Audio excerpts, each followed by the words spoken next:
Баршаңызға қайырлы күн. Бүгін сіздермен ерекше болып шығатын картофель по-деревенскийдің рецебімен бөлісемін. Арнама қош келдіңіздер. Картофель по-деревенскийге негізі жас сортын қолданған дұрыс. Менде басқа сорты болғандықтан сыртын аршып, суға шайқап таза. Осындай видеода көрсетілгендей ұзынша қылдырып турап аламыз.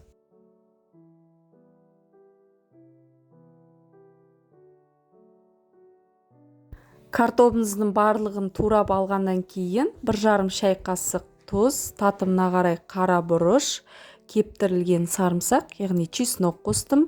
Одан кейін өсімдік майы мен паприканы қосып, жақсылап араластырып аламыз.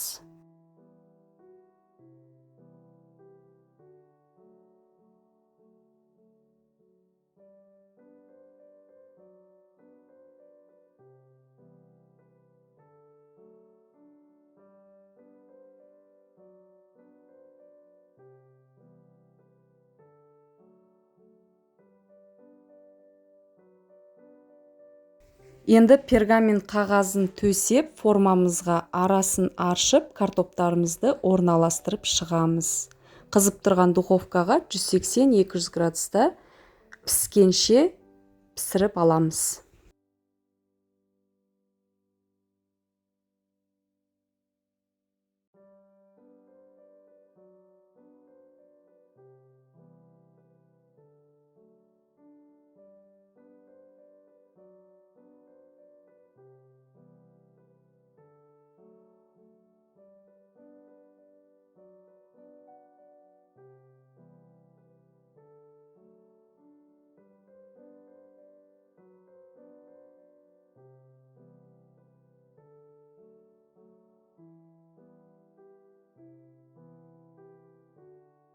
Кез келген тағамға гарнир ретінде жасап көрсеңіздер болады. Өте оңай болып шығатын рецептің бірі. Барлықтарыңызға астарыңыз дәмді болсын.